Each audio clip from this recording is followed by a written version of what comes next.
Merkel attise les tensions en Europe avec son plan sur les migrants. Angela Merkel a ravivé mardi les tensions sur les migrants en Europe, après avoir décidé d'un net tour de vis migratoire aux frontières allemandes pour empêcher que son gouvernement ne tombe. Face à la pression de l'aile la plus à droite de sa coalition gouvernementale qui menaçait de claquer la porte, la chancelière allemande a de facto accepté de clore définitivement sa politique migratoire généreuse de 2015 à 2016, lorsque son pays avait accueilli 1,2 million de demandeurs d'asile. Le compromis trouvé après des semaines de conflit avec son ministre de l'Intérieur, Horst Seehofer, prévoit de renvoyer les demandeurs d'asile déjà enregistrés ailleurs dans l'UE vers le pays d'entrée, ou à défaut de les refouler vers l'Autriche voisine, dans le cadre d'un accord bilatéral. Mais l'Autriche, gouvernée par l'extrême droite et les conservateurs, a lancé une mise en garde à Berlin. Le pays n'est certainement pas prêt à conclure des accords à son détriment, a dit mardi son chancelier, Sebastian Kurz. Le chancelier autrichien Sebastian Kurz a prévenu que son pays était « prendre des mesures pour protéger ses frontières » en réaction aux mesures allemandes, le 3 juillet 2018, lors d'une conférence de presse à Vienne. Copyright APA, Georgascho CHMUTH Vienne a aussi menacé de prendre des mesures pour protéger ses frontières méridionales avec l'Italie et la Slovénie en réaction aux mesures allemandes. Et le ministre de l'Intérieur, Herbert Kickl, a mis implicitement en cause Angela Merkel. L'Autriche ne peut pas encore davantage porter le poids de l'héritage d'une culture de l'accueil, qui a échoué et qui est liée à certains noms en Europe. De son côté, le Premier ministre hongrois, Viktor Orbán, a indiqué au quotidien allemand Bild qu'il comptait s'entretenir rapidement au téléphone avec M.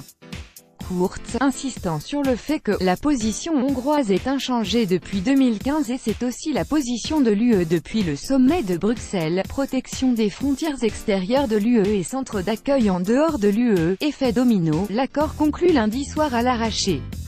En Allemagne, entre le parti de centre-droit, CDU, de Madame Merkel et le parti bavarois, très conservateur CSU prévoit de placer les migrants arrivant en Allemagne, mais déjà enregistrés dans un autre pays de l'UE, dans des centres de transit à la frontière avec l'Autriche.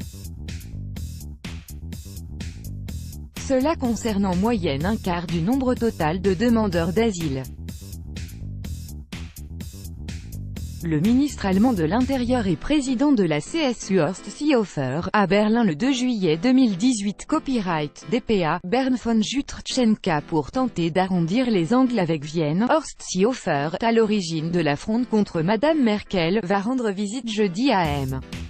Kurz. Car l'Italie, principal pays d'arrivée des migrants vers l'Europe et qui se plaint du manque de solidarité européenne, serait la première concernée si l'Allemagne et l'Autriche se mettaient à refouler les migrants.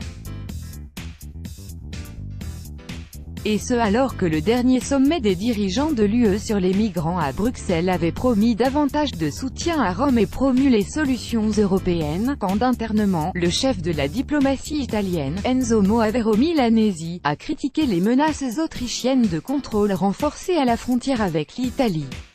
Il a exhorté à ne pas prendre des mesures pouvant conduire à une situation de fermeture entre pays européens. La chancelière allemande Angela Merkel sort un dossier de son sac avant une réunion du groupe parlementaire CDU-CSU à Berlin, le 2 juillet 2018. Copyright AFP, John McDougall et son collègue de l'Intérieur, Matteo Salvini, a prévenu que son pays ne resterait pas les bras croisés.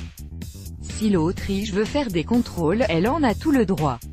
Nous ferons la même chose, a-t-il prévenu.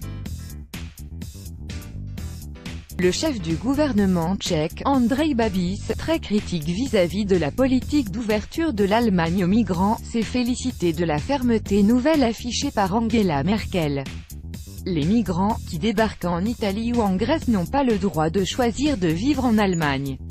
Espérons que l'Italie et la Grèce le comprendront et fermeront leurs frontières, a-t-il dit sur Twitter. Chahutée sur le plan européen, en Allemagne, la chancelière n'est pas encore sortie d'affaire pour sa crise gouvernementale. Si elle est parvenue à calmer son ministre de l'Intérieur, elle doit à présent convaincre son autre partenaire gouvernemental, le Parti social-démocrate, SPD, d'avaliser l'accord.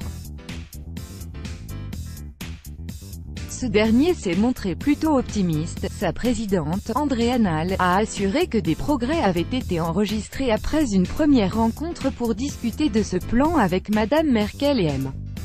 Seehofer mardi soir à la chancellerie. Ils doivent se retrouver de nouveau jeudi soir. Nous ne sommes pas encore tout à fait à un accord, a souligné Madame Nahles. Le SPD est réservé et critique notamment l'appellation des centres de transit, concept qu'il avait rejeté en 2015 au plus fort de la vague migratoire. Tout droit de reproduction et de représentation réservé, copyright 2018, Agence France Presse.